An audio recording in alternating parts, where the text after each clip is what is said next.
Assalamualaikum warahmatullahi wabarakatuh.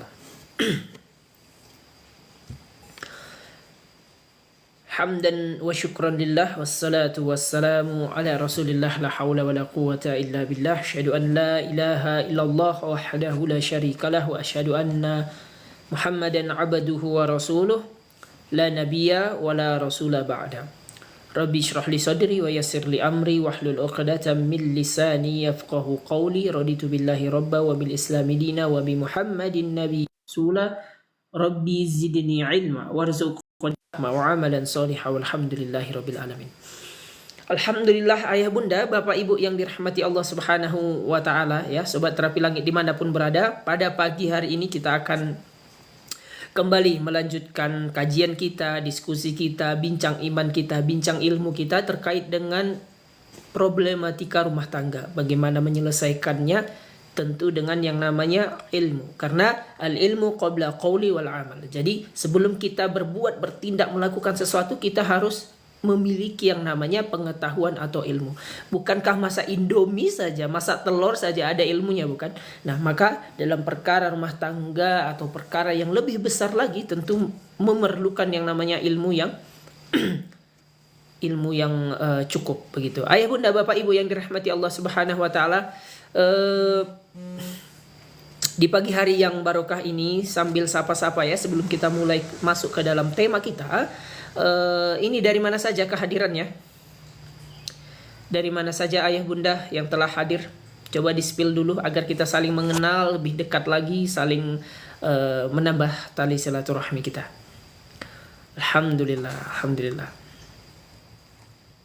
Masya Allah, dari Lampung hadir, dari Jakarta Selatan hadir. Dari mana lagi ayah bunda? Madura hadir, Ciputat, Tangerang Selatan hadir. Masya Allah, jauh-jauh ya. Cianjur hadir, Jakarta Timur, Bangka Belitung, Masya Allah, Riau, Padeglang, Tangerang, Kelapa II. Saya dari Padang hadir, Masya Allah. Kalimantan, Malang, Surabaya, Depok, Masya Allah. Dari Serang hadir, Masya Allah, Masya Allah, Banyuwangi. Nah, ayah bunda bapak ibu yang dirahmati Allah subhanahu wa ta'ala, semoga ya pertemuan kita ini, perkumpulan kita ini tidak hanya dipertemukan di dunia, tapi akibat dari keikhlasan kita dalam menuntut ilmu, meluangkan waktu kita yang banyak orang lain yang menggunakan waktunya untuk bermain-main, untuk berleha-leha, untuk mendapatkan hanya sebatas hiburan, ya semoga pertemuan kita ini diridhoi oleh Allah dan dipertemukan nanti kelak di surganya. Amin ya rabbal alamin. Mau konsultasi kalau istri selalu bersikap dingin pada suaminya, apa ada sesuatu pada istri gitu. Nah, ayah bunda, bapak ibu, kita masuk ke tema dulu ya. Untuk pertanyaan ini coba kita jawab dulu sebelum nanti tenggelam pertanyaannya. Sesungguhnya ya, wanita itu adalah sosok yang begitu lembut begitu. Kemudian adapun sikap-sikap yang mereka tampilkan, tunjukkan, itu tidak serta-merta perasaan mereka di saat itu. Tapi apa? Perasaan, sikap dingin, ataupun perubahan yang dilakukan oleh istri kita, pasangan kita, itu pasti ada yang menumpuk ayah bunda. Ada sesuatu yang lama-lama terpendam sehingga dia menumpuk. Akibatnya apa? Meledak. Jadi situasi sikap dingin dari istri tadi itu bukanlah kejadian atau keadaan dalam artian yang tiba-tiba. Itu pasti ada penyebabnya, pasti ada akarnya. Maka kita selaku suaminya perlu melihat atau merenungi lagi mengapa istri kita demikian, kapan perubahan itu terjadi, ya. Yang berikutnya lagi ayah bunda, di dalam hubungan berumah tangga ini yang paling penting itu komunikasi. Kemarin kita sudah bahas ya. Komunikasi itu menjadi kata kunci. Karena manusia ini tidak bisa menerka isi hati, harus dikomunikasikan. Bisa berupa ucapan, perbuatan, sentuhan, ya, senyuman. Bisa juga menggunakan tampilan, misalkan kita berdandan. Itu bahasa komunikasi itu harus diperbaiki ayah bunda, harus diperbaharui, harus ditingkatkan. Nah, kebanyakan kita tidak mengerti keadaan dari pasangan kita akibat komunikasi yang mandek. Kalau komunikasi mandek, Maka di dalam rumah itu sesungguhnya bukan lagi hubungan suami istri, tapi hubungannya apa?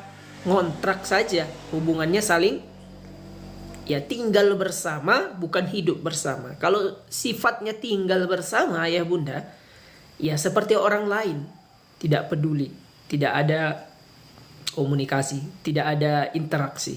Yang terjadi hampa, hambar, dan pasti melelahkan, begitu ya. Maka coba diperhatikan lagi kapan istri kita itu berubah, sebabnya apa. Jangan-jangan kitalah yang menyebabkan pasangan kita itu atau istri kita itu atau suami kita menjadi dingin atau bersikap hampa dan hambar, begitu ya. Baik, ayah bunda, bapak ibu yang dirahmati Allah Subhanahu wa taala, ini kan sudah masuk ke fase pemilu, begitu ya, masuk masa pilkada. Ayah bunda, tema kita berkaitan dengan ini. Jadi kullukum ra'in. Jadi setiap kita adalah pemimpin, setiap kita adalah memiliki tanggung jawab kepemimpinan. Masalahnya ayah bunda, setiap kita akan ditanya terhadap apa yang kita pimpin. Suami-suami akan ditanya terhadap istri-istrinya, anak-anaknya. Para istri akan ditanya terhadap anak-anaknya, harta suaminya. Para anak akan ditanya terhadap tanggung jawabnya. Semua kita akan ditanya. Jadi di balik dari kepemimpinan atau pemilihan pilkada kita pada hari ini, begitu ya, itu tidak hanya berkaitan dengan kepemimpinan di atas kita, tapi ini juga ternyata menyangkut masalah bagaimana kita memimpin diri kita, memimpin keluarga kita, memimpin lingkungan kita ayah bunda. Kepemimpinan yang adil, ya, perhatikan, kepemimpinan yang adil itu akan dibantu oleh Allah Subhanahu wa taala. Sedangkan kepemimpinan yang sifatnya zalim, yang sifatnya hanya mementingkan diri sendiri, yang sifatnya hanya mengambil keuntungan, yakinlah kepemimpinan itu akan menyusahkan dia tidak hanya di dunia tapi juga nanti di akhirat. Oleh karena itu ayah bunda, membahas tentang kepemimpinan ini bukan perkara yang sederhana, bukan perkara yang sepele, bukan perkara ya itu urusan mereka, tidak seperti itu. Jadi melihat kepemimpinan ini adalah bagaimana bahkan dalam doa Nabi Muhammad SAW ada waja'alna lil muttaqina imama. Ada doa di mana Rasulullah meminta, ya, atau Rasulullah berharap kita itu atau keluarga-keluarga umat muslim itu melahirkan kepemimpinan. Bukan hanya sebatas pemimpin, tapi pemimpin yang bagi orang-orang beriman. Artinya apa? Ketika pemimpin itu lahir di sebuah keluarga yang baik, maka lahirlah pemimpin yang adil tadi. Banyak kita perhatikan ya, banyak kita lihat kepemimpinan itu pasti berasal dari rumah yang mengajarkan visi misi sejak dini. Berasal dari orang tua atau para ayah dan ibu yang memang mendesain, membentuk anak-anaknya menjadi calon pemimpin. Jadi dia tidak serta-merta, begitu ya. Karena kalau sifatnya serta-merta itu biasanya akan zolim, biasanya akan tidak mengerti arah dari kepemimpinan itu kemana. Ayah bunda, bapak ibu yang dirahmati Allah Subhanahu wa ta'ala, berikutnya yang paling penting dalam masalah kepemimpinan ini adalah bagaimana kita mengendalikan diri kita. Bagaimana kita mengarahkan diri kita. Sebelum kita memimpin orang lain, kita dulu nih. Kita mau kita arahkan kemana. Begitu ya. Nah, dalam permasalahan rumah tangga, dalam problematika rumah tangga, itu banyak terjadi huru-hara. Penyebabnya apa ya bunda? Penyebabnya adalah kita tidak bisa memimpin diri kita, mengandalkan ego, sehingga pasangan kita merasa tidak dihargai, pasangan kita merasa tidak dipedulikan, pasangan kita, anak-anak kita merasa tidak dimengerti. Ketika kepemimpinan tadi dengan orang yang dipimpin tidak ketemu, tidak ada komunikasi, tidak nyambung, apa yang terjadi? Pemberontakan. Pasti terjadi apa? Permasalahan. Itu yang menyebabkan kadang-kadang para suami malah mencari hiburan di luar. Para istri malah mencari yang namanya tempat curhat di luar. Para anak-anak mencari pelampiasannya di luar. Sehingga ayah bunda, bapak ibu yang dirahmati Allah Subhanahu wa taala, mengenai kepemimpinan ini harus kita maknai, harus kita mengerti secara menyeluruh. Begitu ya. Izin minum dulu ya.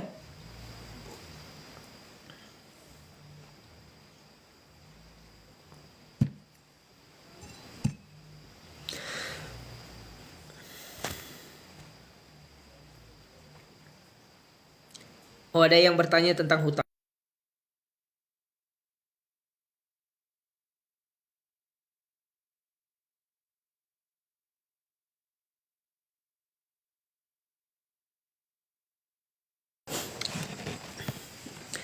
Baik, terkait dengan hutang ayah bunda. Ketika kita mempunyai hutang, yang pertama yang harus kita miliki apa? Niat untuk mengembalikannya. Satu hal. Yang kedua, jangan lari. Dan yang ketiga, kita harus senantiasa, bila kita berhutang ke A, kita mengingatkan. Jangan kita lari, jangan kita sembunyi, jangan kita hilang. Karena yang paling penting ya, orang yang menghutangi kita itu memberikan kepercayaan bukan karena banyak duitnya. Begitu ya ayah bunda ya. Tapi bisa jadi dia juga butuh. Tapi karena dia punya rasa iba, punya rasa kebersamaan, punya rasa kasih sayang, makanya kita diberikan. Nah, orang-orang yang menolong kita itu, ketika kita lari dari mereka, ini sebetulnya kita sedang memutuskan yang namanya investasi terbaik. Apa itu ayah bunda? Investasi terbaik itu adalah kepercayaan. Bahasa sederhananya begini. Bila kita percaya kepada seseorang, bahkan nyawa kita, perhatikan, bahkan nyawa kita rela memberikan. Kita rela naik pesawat misalkan, kita percayakan nyawa kita. Karena apa? Percaya. Tapi kalau sudah tidak percaya, jangankan 100.000, 5.000 perak pun kadang kita tidak mau memberi. Kenapa? Tidak percaya. Maka ayah bunda, investasi terbaik itu adalah kepercayaan. Yang kedua, niat. Ya, niat untuk mengembalikan ini penting. Karena di dalam riwayat yang disampaikan di dalam hadis-hadis begitu ya, orang yang berniat dari awal nggak mengembalikan hutang atau memang niatnya nipu, nah itu dicatat sebagai pengkhianat begitu.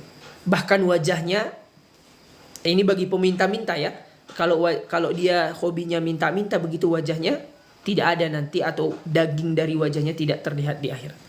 Nah, maka kita harus berhati-hati dalam artian berhutang ini. Begitu ya. Dan yang berikutnya yang paling penting, kasih kabar. Jangan hilang.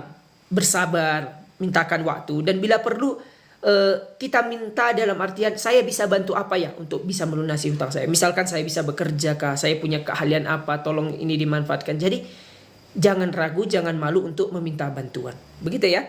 Karena perkara hutang ini luar biasa. Bahkan orang yang wafat dan matinya dalam keadaan berhutang, meski dia seorang pejuang ayah bunda, meski dia seorang jenderal, itu tidak disolatkan oleh Nabi Muhammad SAW. Karena dibawa sampai mati hutang ini. Cuma bagi kita harus mengerti gitu ya, orang yang kita hutangi itu mungkin dia punya urusan lain, mungkin punya kepentingan lain, bahkan punya kebutuhan lain. Dia rela mengutangi kita, maka kita jangan kecewakan dia. Begitu ya. Bisa lunas apa tidak? Bisa, insya Allah. Caranya salah satunya adalah, tadi sudah niat ya, kemudian komunikasi. Yang ketiga adalah berusaha. Kalau kita punya hutang, berusaha. Bagaimana caranya? Berusahanya, begitu ya. Caranya diantaranya adalah bekerja. Kemudian kita menambah dalam artian berdagang, berjualan. Sangat banyak ya, di teknologi kita yang super canggih ini ayah bunda. Kita harus menambah ilmu dengan luar biasa. Kenapa? Karena dalam perdagangan, dalam marketing saja, itu tingkatannya bukan 1.0 lagi, bukan 2.0, bukan 3.0, sudah 5.0, bahkan 6.0. Maksudnya levelnya itu sudah meningkat. Ibarat iPhone. iPhone itu ketika kita bawa ilmu iPhone 7 di zaman kita 2024 ini ya, yang dimana iPhone sudah 15, bahkan 16 hampir 20 begitu, maka tentu ilmu kita di masa lalu tidak lagi relevan, tidak lagi sebaik itu ketika kita manfaatkan sekarang. Artinya apa? Upgrade diri itu menjadi penting. Meningkatkan keilmuan diri itu menjadi penting. Karena perkembangan dunia ini itu luar biasa. Oleh karena itu ayah bunda bapak ibu yang dirahmati Allah Subhanahu wa taala, selain kita punya niat tadi, jangan lari, kita berusaha dengan cara salah satunya menambah ilmu. Dan yang terakhir tentu kita harus mengingat bahwa segala yang ada di muka bumi ini itu adalah apa? Karunia dari Allah Subhanahu wa taala. Bahkan semut, bahkan nyamuk, bahkan bakteri pun itu ada rezekinya. Sama dengan kita. Karena manusia adalah makhluk yang katakanlah di antara makhluk yang paling mulia yang diciptakan Allah Subhanahu wa taala, maka sudah barang tentu rezekinya lebih diatur, rezekinya sudah ditetapkan Allah. Maka jangan khawatir, terus berusaha dan jangan lari dari tanggung jawab. Begitu ya untuk kita yang memiliki hutang. Ustadz, apakah Sayyidul Istighfar itu nilainya lebih baik daripada istighfar biasa? Iya, ini berdasarkan sebuah riwayat di mana Bunda Aisyah itu berzikir gitu ya. Ketika beliau berzikir, Rasul pergi. Dan ketika Rasul datang lagi, zikirnya masih sama. Nah gitu ya. Dan dijawab oleh Rasulullah SAW diajarkan bahwa Sayyidul Istighfar itu diajarkan kepada Bunda Aisyah dan disampaikan ini lebih besar pahalanya. Maka berdasarkan hujjah tadi, Sayyidul Istighfar itu lebih tinggi derajatnya karena lebih sudah ditetapkan oleh Rasul. Begitu ya. Pak, kalau hutang zina, Pak, kalau hutang dibayar zina. Ini ada dua makna ya. Kalau hutang dibayar zina, atau kalau hutang zina itu bayarnya bagaimana, itu berbeda ya. Kalau hutang dibayar zina tentu tidak boleh ya. Kalau kita berhutang kemudian kita menjual diri untuk membayar hutang, ini pasti tertolak, tidak tepat. Yang namanya hutang uang dikembalikan uang, begitu ya. Yang namanya hubungan suami istri ya melalui pernikahan, begitu. Tapi kalau yang dimaksud adalah hutang zina, maka ini harus diiringi dengan pertaubatan ya, karena ini bisa mendarah daging, ini bisa menyebabkan putusnya nasab, ini bisa menyebabkan murka Allah Subhanahu wa taala, ya. Tergantung dari konteksnya tadi. Ya Allah, saya takut Ustaz, doakan saya utang saya bisa dilunasi. Amin amin ya Rabbil alamin, ya. Ketakutan itu merupakan salah satu bentuk yang harus kita syukuri ayah bunda. Karena ada orang-orang yang ketika diingatkan malah marah, ketika diingatkan marah lalai, ketika diingatkan marah emosi ya, padahal dia yang berutang. Nah, ketika kita memiliki rasa takut, rasa katakanlah rasa khawatir gitu untuk hutang-hutang kita tidak mampu kita lunasi, ini salah satu bentuk kasih sayang Allah. Nah, kita masih diberikan rasa takut, sehingga dari rasa takut ini muncul usaha, muncul semangat, muncul yang namanya katakanlah tanggung jawab, gitu ya. Assalamualaikum Ustadz, kalau orang punya hutang pinjol mau bayar buat hidupnya juga habis. Ya memang ini agak rumit ya. Yang namanya pinjol, kita bilang nanti gaya hidup, ternyata memang kebutuhan hidup.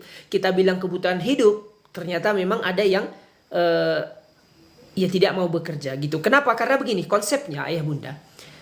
Yang namanya kebutuhan hidup itu sebetulnya apa? Ya, apakah kalau kita sebut kita punya 5 pasang pakaian itu cukup? Sebetulnya cukup. Kalau kita bilang kita makan itu 2 kali, 3 kali sehari, atau katakan 2 kali sehari, cukup tidak? Cukup sebetulnya. Nah, problemnya ketika ini berkaitan dengan gaya hidup, artinya kita harus punya ini, kita harus punya itu, melihat orang lain harus punya ini, kita harus punya. Nah, disitulah masalah pinjol ini akan menjadi berat, gitu ya. Yang berikutnya ayah bunda, terkait dengan supaya tidak pinjol, sebetulnya ini harus dikaitkan dengan etos kerja, semangat bekerja. Tidak usah jauh. Kita menyebut mungkin orang paling kaya di muka bumi ini, Elon Musk.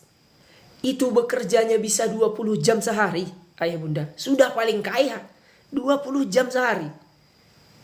Bagaimana kita ingin mencapai level mereka, sedangkan bekerja kita malas-malasan, sedangkan kerja kita tidak maksimal. Satu hal. Yang kedua, banyak di antara mereka yang sukses itu tidur di garasinya. Mereka tidur di mobilnya, tidak pulang, pada rumahnya ada.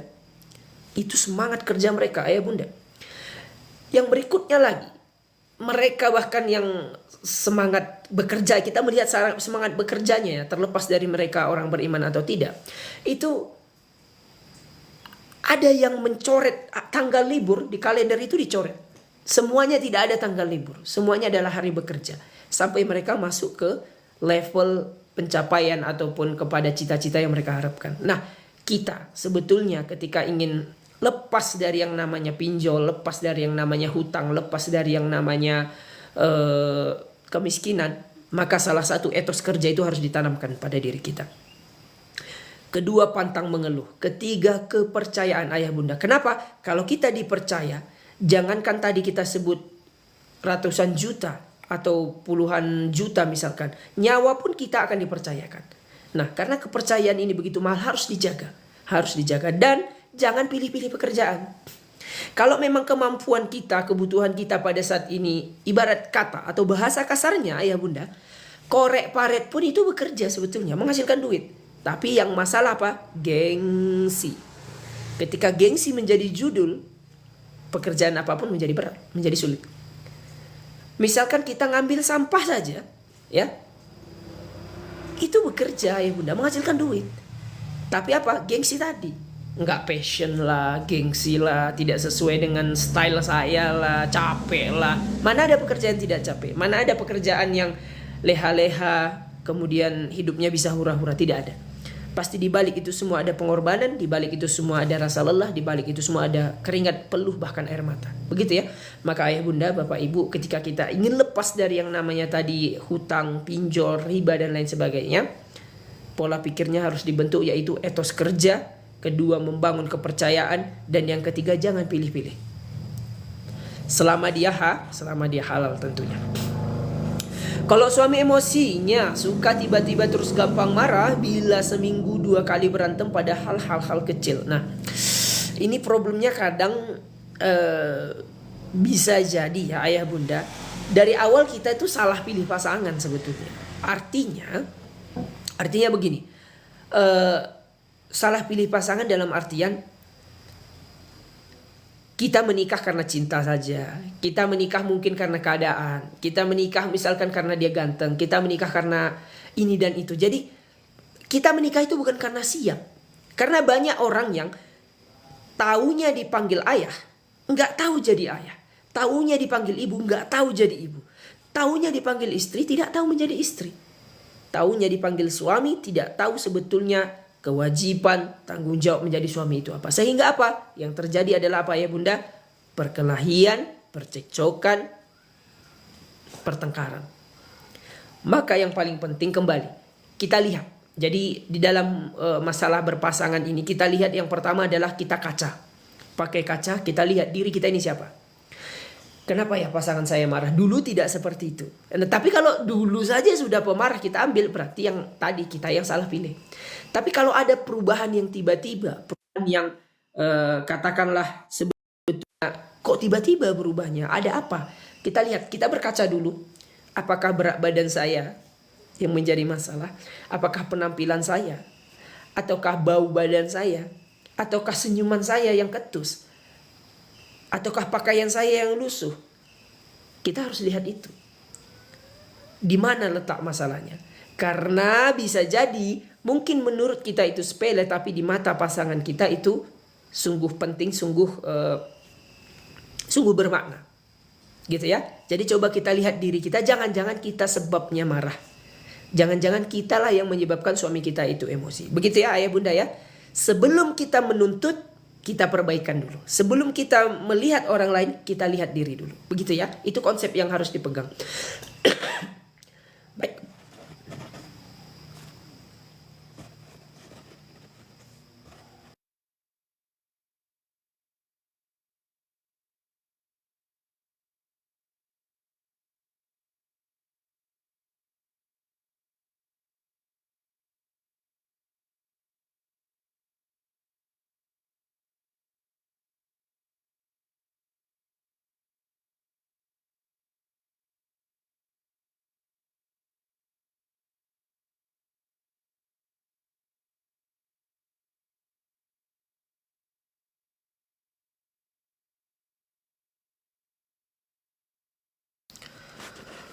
Baik, alhamdulillah. Tadi agak batuk sedikit ayah bunda. Luar biasa ya, cuaca di tempat kami itu luar biasa. Luar biasanya bagaimana begini? Siang ke malam itu bisa hujan terus. Tapi dari malam ke pagi gitu ya, sampai jam 10-an itu bisa kabut terus ayah bunda. Gimana cuaca di tempat ayah bunda? Luar biasa. Cuaca di tempat ayah bunda bagaimana? Jadi di sini agak musim batuk dia ayah bunda.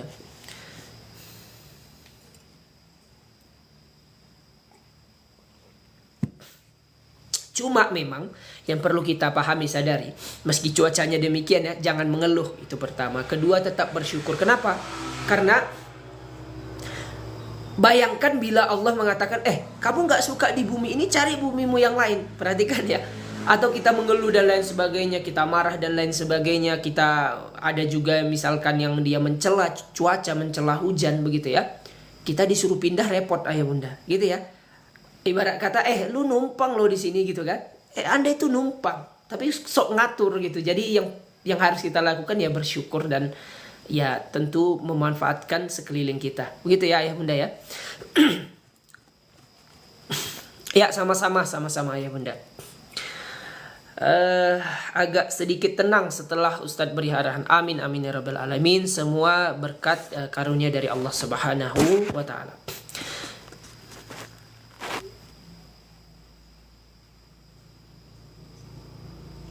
Oke, saya lihat dulu ya, ada pertanyaan yang cukup menumpuk dari atas.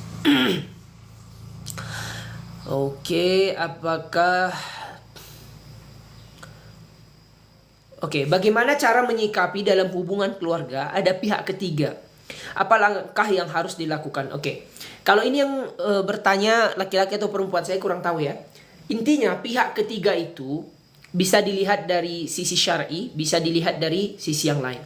Nah, dalam sisi syar'inya, misalkan pihak ketiga yang dimaksud, misalkan selingkuhan, apapun jenisnya, baik dia laki-laki, perempuan, tidak boleh, tidak dibenarkan.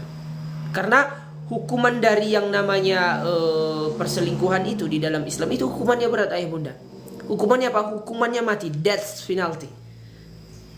Nah, hukuman mati itu merupakan hukuman yang dihukum di dunia, dihukum di akhirat. Jadi jangan dilakukan. Yang kedua, untuk menghindari pihak ketiga sebetulnya kita harus begini. Jangan membuka luka kita di depan orang-orang lain. Jangan kita menunjukkan kata kelemahan kita di depan orang lain. Ibarat kata kita sudahlah terluka atau kita sudah cedera ya. Kita menampakkan itu di hadapan serigala, ya diterkam kita. Gitu ya. Jadi curhat ini ayah bunda, bapak ibu yang dirahmati Allah Subhanahu wa ta'ala, harus pilih-pilih, harus lihat situasinya, harus lihat sikonnya, harus lihat sama siapa kita berbicara. Kalau orangnya itu dari awal memang punya katakanlah kebutuhan terhadap kita, mencari keuntungan terhadap kita, maka itu sama dengan artinya kita membuka luka kita di tempat yang banyak buayanya, di tempat banyak hiunya. Kita akan menjadi mangsa di situ. Maka perlu untuk hati-hati dalam curhat, hati-hati dalam berkisah, hati-hati dalam membuka masalah kita di hadapan orang lain. Nah, yang berikutnya yang harus kita lakukan, bila yang bertanya adalah pihak istri dan ada pasangan lain, sebetulnya begini. Kalau kaitannya dengan poligami begitu ya. Kalau kaitannya dengan poligami, sebetulnya ayah bunda, ini ada syariatnya gitu ya. Tapi di balik syariat ini ada syaratnya, bukan hanya syariat, ada syaratnya. Syaratnya itu besar, syaratnya itu sangat berat sebetulnya. Maka sebelum kita menolak, kita harus bahas. Misalkan si suami ingin poligami nih, gitu ya. Suaminya harus jelas finansialnya sudah cukup atau tidak, ilmunya sudah cukup atau tidak, ibadahnya cukup, sudah baik atau tidak, dia sudah mampu belum menyenangkan istrinya. Jangan sampai kita pengennya namanya menikah lagi, kita ingin poligami gitu ya, yang satu belum selesai kita cari masalah yang lain. Kenapa? Karena masalah poligami itu bukan masalah enaknya saja, tapi apa? Masalah menambah tanggung jawab. Yang sebelumnya kita bayar listrik satu saja, ini dua sekarang, bisa tiga, bisa empat. Yang sebelumnya kita bayar BPJS satu, sekarang sudah lebih. Yang sebelumnya kita berkomunikasi dengan satu keluarga, ini harus menghubungkan tiga keluarga.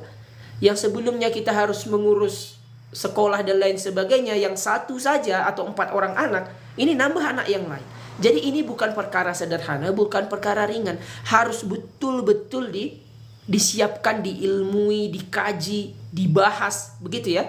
Jadi jangan berdasarkan ego semata. Nah, pihak istri juga sama. Kita melihat apakah pasangan kita ini masalahnya di mana. Nah, dikomunikasikan. Nah, komunikasi inilah jalan yang akan menyelamatkan kita, jalan yang akan memberi yang namanya kebaikan. Begitu ya. Tapi kalau judulnya adalah selingkuh, nah apapun ceritanya, apapun alasannya, ini tidak tepat. Jadi selingkuh itu tidak ada bahasa sederhananya. Tidak ada ruang di dalam agama kita kata selingkuh. Tapi yang namanya yang tadi misalkan menikah lagi untuk laki-laki itu ada ruang, tapi ada syarat yang luar biasa di sana. Maka ketika syarat itu terpenuhi tidak ada dosa. Tapi kalau syaratnya belum terpenuhi itu sama saja kita dengan namanya membawa neraka ke hidup kita. Gitu ya. Harus betul-betul diperhatikan. Baik, bagaimana Ustadz? Boleh bertanya tentang usaha, insya Allah bila kami mampu jawab, kami jawab gitu ya. Hujan juga Ustadz, iya hujan, mendung, panas, semuanya harus disyukuri. Kenapa? Karena kita numpang, karena kita adalah orang-orang yang tidak memiliki bumi ini gitu ya. Ibarat kata kita numpang gitu ya. Jadi kalau kita mengeluh disuruh pindah, repot nanti. Saya seorang ibu dari 3 orang anak. Bagaimana menyikapi anak yang kadang suka bicara yang keras dan menyakitkan? Ayah bunda, bapak ibu yang dirahmati Allah Subhanahu wa ta'ala, memang ini sangat berpengaruh dengan lingkungan ya, sangat mempengaruhi itu lingkungan dari pergaulan anak-anak kita. Nah, ini yang menyebabkan ayah bunda, bapak ibu yang dirahmati Allah Subhanahu wa ta'ala, penting bagi kita untuk memilih anak kita tadi itu lingkungannya di mana, besarnya di mana. Ketika dia hidupnya di lingkungan pasar, otomatis anak kita tadi pun menjadi orang-orang yang bahasanya kasar. Ketika dia hidup di lingkungan pesantren, otomatis bahasanya lebih terjaga. Ketika dia hidupnya di tempat yang katakanlah dekat dengan tempat-tempat yang ada yang mabuknya, ada prostitusinya, ada macam-macam gitu ya, ada judinya, otomatis bahasanya akan ke sana. Jadi lihat lingkungannya. Gitu ya. Maka ini yang menyebabkan Rasulullah SAW ketika kecil itu tidak dibesarkan di Mekah, tapi dibawa ke kampungnya Bani Sa'id itu. Kenapa? Supaya tidak terkontaminasi dengan lingkungan atau kerusakan yang ada di kota saat itu. Maka ayah bunda coba lihat dengan siapa dia berteman. Kalau dia berteman dengan orang-orang baik, ayah bunda bapak ibu yang dirahmati Allah Subhanahu wa ta'ala, maka tentu bahasanya pun akan baik. Tapi kalau dia berteman dengan orang-orang yang dalam tanda kutip gitu ya, bermasalah, otomatis bahasanya pun akan menjadi bermasalah. Dan yang kedua, masalah bahasa ini itu sama dengan wadah. Kita ini adalah wadah ayah bunda. Apa yang kita masukkan itu yang keluar. Apa yang kita masukkan itu yang keluar. Kita tuangkan air, maka yang keluar air. Kita tuangkan jus, yang keluar jus. Kita tuangkan madu, yang keluar madu. Nah, anak-anak kita itu sama, ya. Diri kita pun sama. Bila yang kita tuangkan ilmu, yang masuk ke dalam kita itu nasihat, yang masuk ke dalam kita itu kisah-kisah positif, yang masuk ke dalam kita itu bincang-bincang iman gitu ya. Maka yang keluar pun nanti kebaikan-kebaikan, ada zikir, ada solawat, ada bacaan Al-Quran, ada nasihat. Itu yang keluar.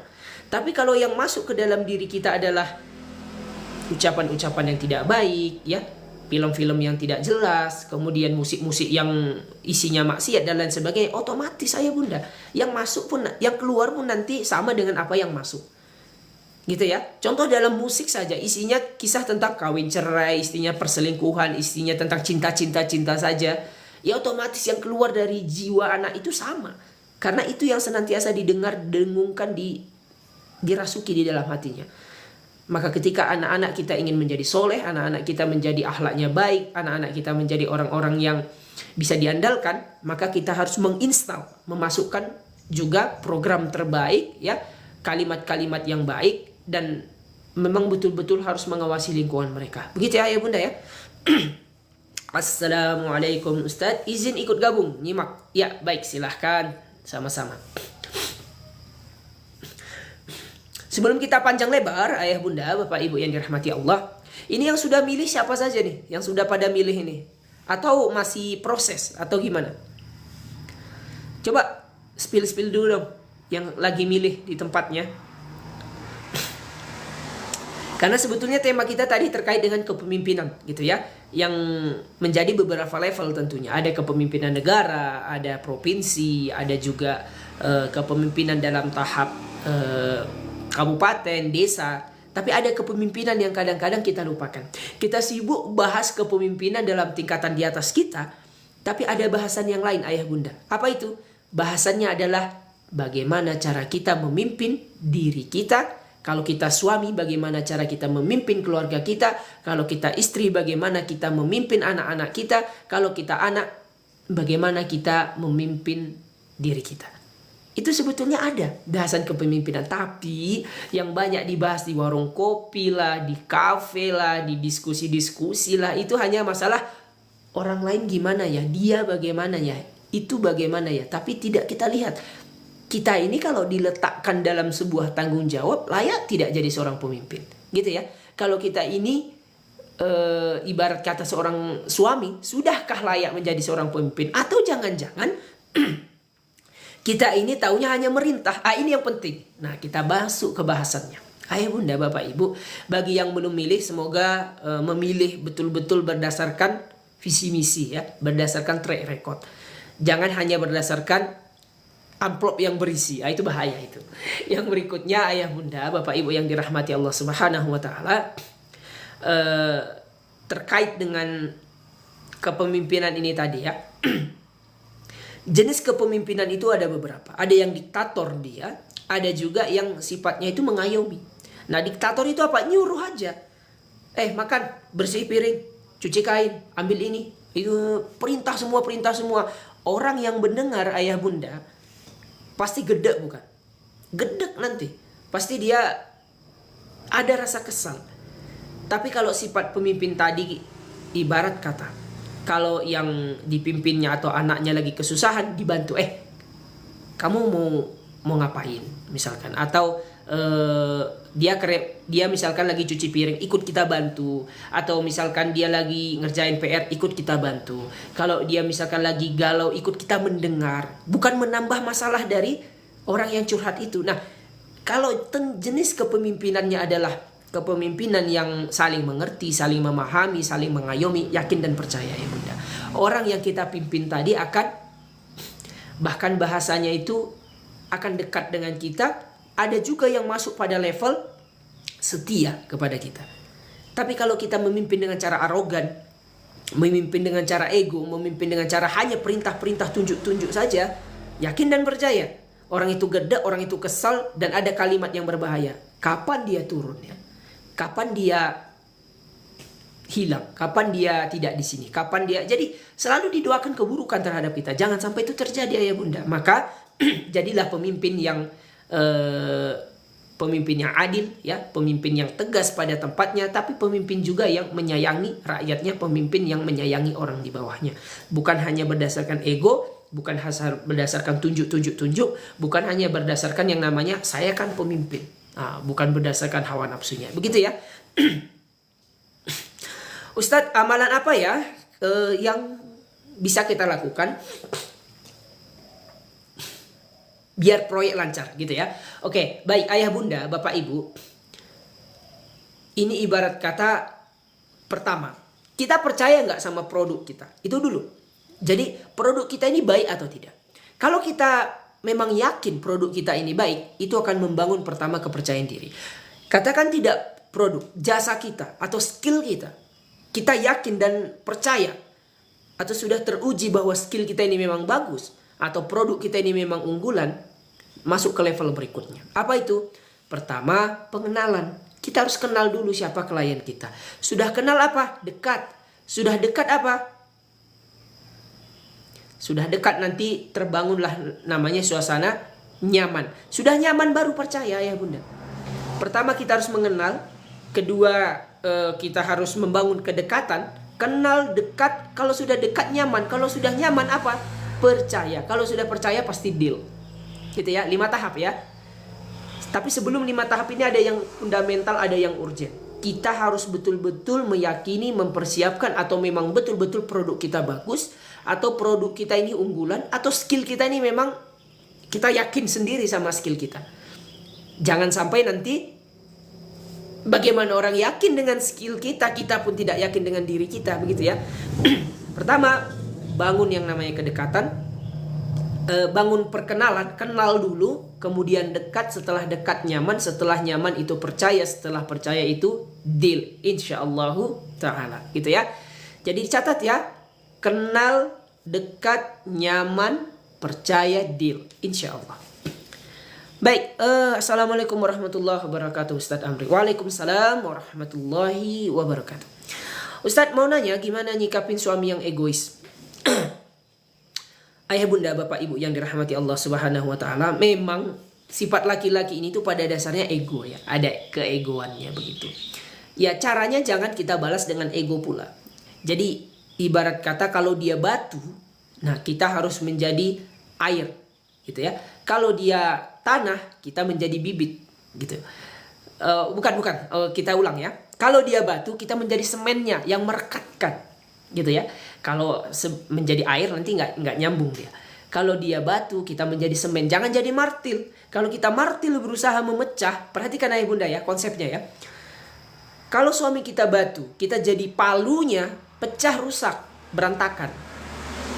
Tapi kalau suami kita itu adalah batu keras, kita menjadi semennya, kita melekat, kita membangun, kita membentuk sesuatu yang kokoh, yang besar gitu ya.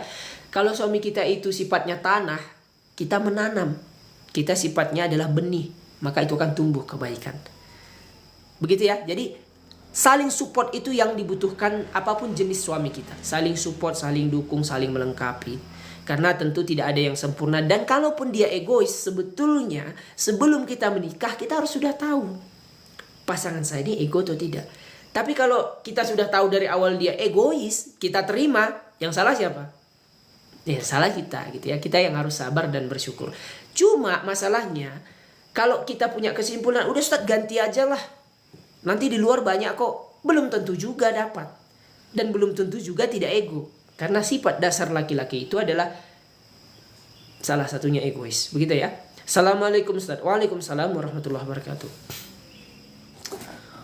Oke, ayah bunda bapak ibu yang dirahmati Allah subhanahu wa ta'ala. Sampai kita pada kesimpulan ya. Kesimpulannya pada pagi hari ini adalah setiap kita adalah pemimpin. Satu hal. Yang kedua, kita akan diminta pertanggungjawaban terhadap apa saja yang kita pimpin. Apakah itu anak-anak kita, apakah istri-istri kita, atau apakah tempat bekerja kita. Semua hal yang kita diberikan amanah itu diminta pertanggungjawaban. Maka memimpinlah dengan cara yang adil, memimpinlah dengan cara yang kasih sayang ya, tapi juga harus tegas begitu. Jangan hanya memimpin dengan cara menunjuk, memerintah ini itu sana gitu. Tapi kita harus hadir di dalam lingkungan yang kita pimpin tadi, sehingga apa? Timbul namanya yang tadi kita kenal, kita ada perkenalannya ya, ada saling mengertinya di sana, sehingga timbul kedekatan. Sudah dekat kita nyaman, sudah nyaman kita percaya. Ini juga masuk di konsep manapun ya. Kita kenal dulu siapa orang yang kita ajak bicara, kita kenal dulu siapa anak-anak kita kenal suami kita itu betul-betul. Kalau sudah kenal dekat, kita bangun kedekatan, kasih hadiah lah, senyuman lah, sapa, dan lain sebagainya. Penampilannya harus bagus, menarik. Khususnya kepada istri, kepada suami, suami kepada istri juga harus begitu. Dan kalau sudah kita kenal, sudah dekat, insya Allah ada nyaman. Kalau sudah nyaman, ngobrolnya enak. Mau ngapain aja sudah percaya, gitu ya. Dan visi misi ke depan itu mudah untuk dicapai, mudah untuk ditempuh, begitu ya. Karena masalah pernikahan ini memang ini problem jangka panjang, ataupun bisa disebut ibadah terpanjang ayah bunda. Bahkan konsekuensinya ketika suami istri memutuskan kita bersama yuk di surga, itu mereka bisa bersama di surga, tidak hanya di dunia, gitu ya. Tapi kalau di dunia saja nggak nyambung, nah maka sulit untuk mendapatkan sakinah, mawaddah, warahmah tadi. Baik, ada yang bertanya, terapi langit itu apa? Baik, terapi langit itu adalah sebuah konsep di mana ketika jawaban di muka bumi ini sudah tidak kita dapatkan, maka jawaban dari langit patut dan harus kita coba. Maksudnya apa? Terapi langit ini lebih kepada bagaimana kita mencari solusi-solusi berdasarkan wahyu dari langit, berdasarkan syariat agama kita, berdasarkan yang namanya sunnah-sunnah Nabi kita, berdasarkan yang namanya wahyu yang Allah turunkan berupa Al-Quran, gitu ya. Jadi sebetulnya terapi langit ini adalah konsep langit, konsep nabawi, begitu. Nah, apa yang kita bahas di dalamnya banyak hal. Misalkan kalau di dalam channel kita terapi langit, dalam misalkan pertemuan kita hari ini itu berkaitan dengan rumah tangga, problematikanya, bagaimana hubungan suami istri, bagaimana kaitannya adalah seputar keluarga, kehidupan dan lain sebagainya. Nah, di channel kita yang satu lagi ya, Child Dream, itu berkaitan dengan parenting, berkaitan dengan yang namanya pendidikan, berkaitan dengan dunia anak, berkaitan dengan bagaimana kita membentuk dan membangun generasi. Itu channel yang satu lagi. Begitu ya ayah bunda ya, terkait dengan terapi langit. Oke, ayah bunda bapak ibu yang dirahmati Allah Subhanahu wa taala, siapkan air putih ya. Ada beberapa hal yang akan kita lakukan. Terakhir ini adalah kita akan praktik ruqyah sederhana insyaallah. Siapkan air putihnya, kita akan membaca suratul Fatihah, kemudian ayat kursi, dan yang berikutnya adalah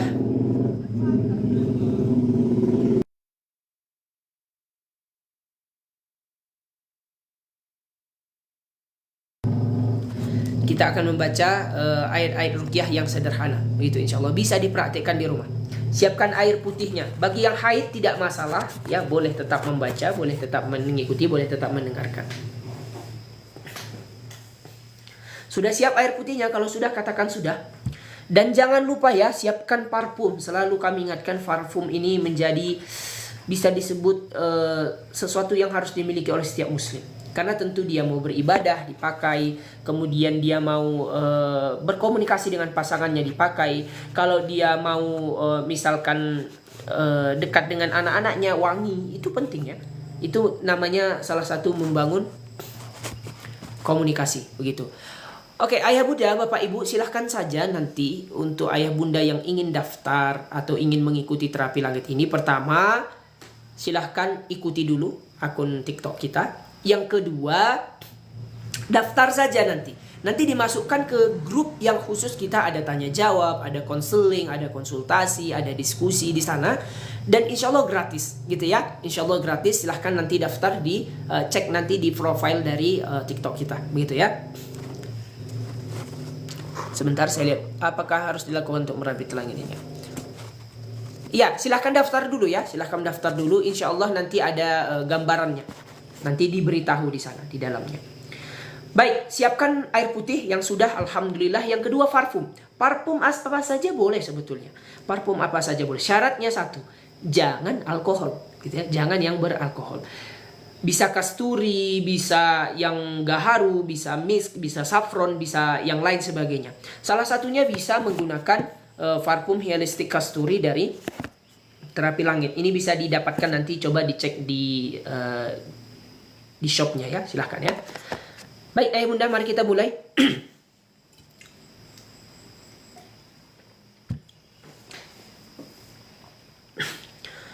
Astaghfirullah wa atubu ilaih, astaghfirullah wa atubu ilaih, astaghfirullah wa atubu ilaih.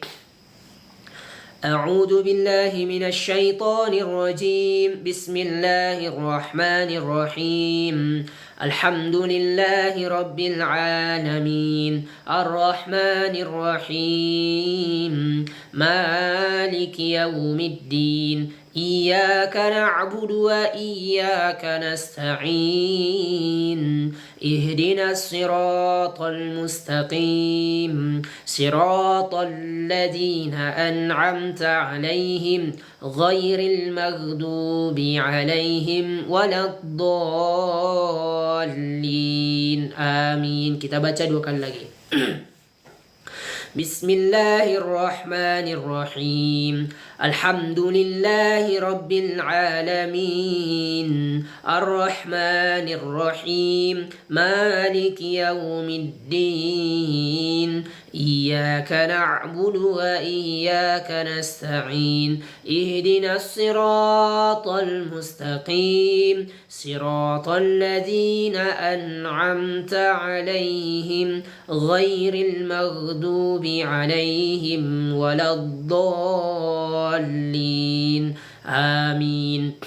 بسم الله الرحمن الرحيم الحمد لله رب العالمين الرحمن الرحيم مالك يوم الدين إياك نعبد وإياك نستعين اهدنا الصراط المستقيم صراط الذين أنعمت عليهم غير المغضوب عليهم ولا الضالين Amin. Kita lanjut dengan membaca surah dengan membaca ayat kursi ya. Silahkan kita buka ayat kursi, kita baca. A'udzu billahi minasy syaithanir rajim. Bismillahirrahmanirrahim. Allahu la ilaha illa huwal hayyul qayyum.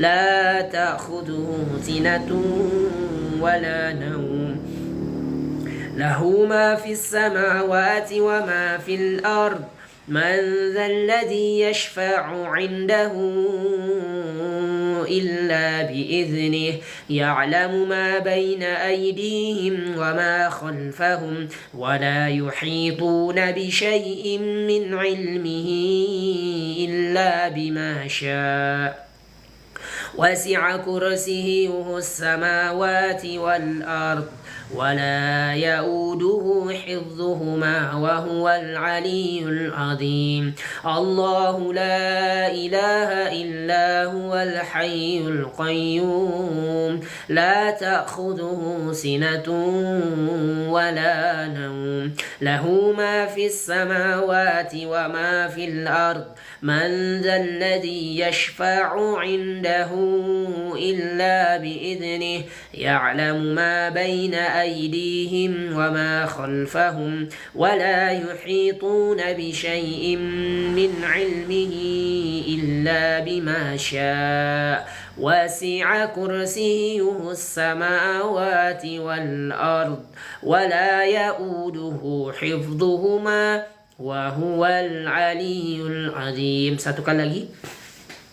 الله لا إله إلا هو الحي القيوم لا تأخذه سنة ولا نوم له ما في السماوات وما في الأرض من ذا الذي يشفع عنده إلا بإذنه يعلم ما بين أيديهم وما خلفهم ولا يحيطون بشيء من علمه إلا بما شاء وسع كرسيه السماوات والأرض ولا يؤوده حفظهما وهو العلي العظيم. بسم الله الرحمن الرحيم قل هو الله أحد الله الصمد لم يلد ولم يولد ولم يكن له كفوا أحد. بسم الله الرحمن الرحيم قل أعوذ برب الفلق من شر ما خلق ومن شر غاسق إذا وقب ومن شر النفاثات في العقد ومن شر حاسد إذا وقب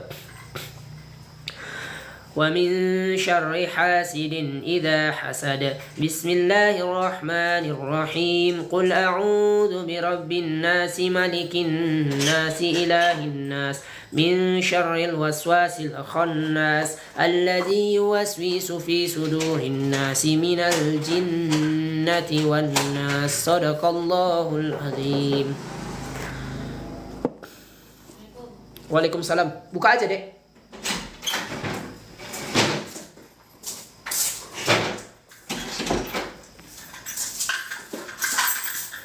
Udah siap kalian? Lama? Baik, ayah bunda, bapak ibu, sobat terapi langit yang dimuliakan Allah Subhanahu wa taala, silahkan ya, silahkan diminum air ruqyahnya dibagi 3. Pertama diminum dulu. Bismillahirrahmanirrahim. Alhamdulillah. Diminum. Sepertiga lagi diusapkan, dipercikkan, disapukan di bagian badan kita yang sakit bisa, anak-anak kita bisa, suami kita, pasangan kita, istri kita, ayah kita, orang tua kita bisa. Dan sepertiga lagi, ayah bunda, silahkan itu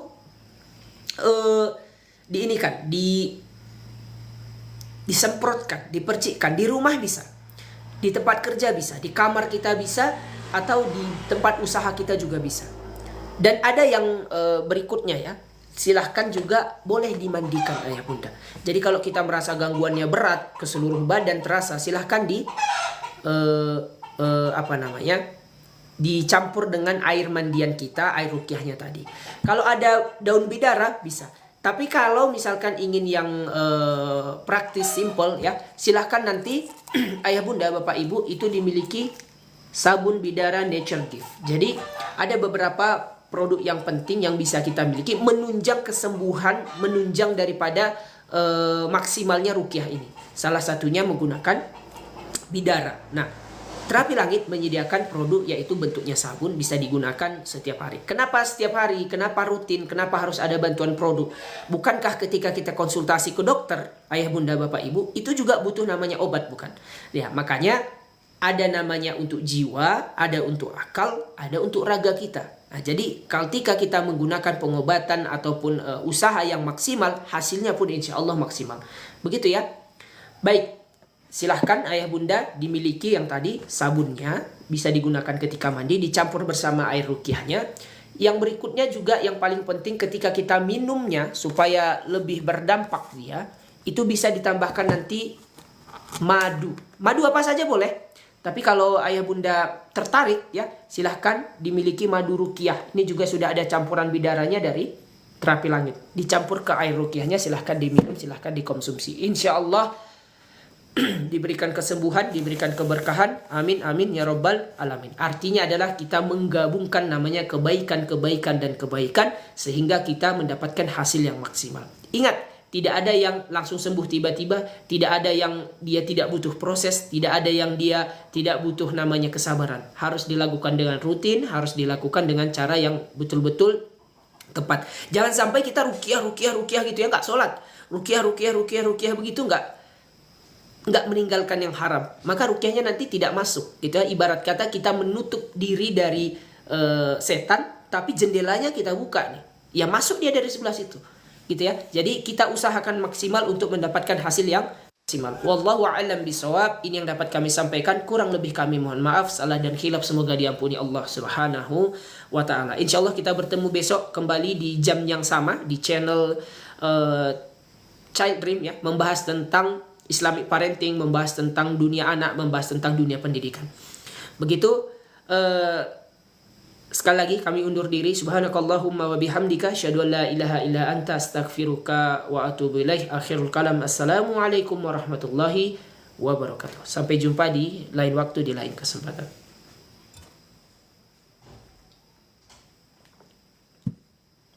Mau tos dulu gitu ya. Ya, silakan ya bunda ya. Ya, selamat beraktivitas.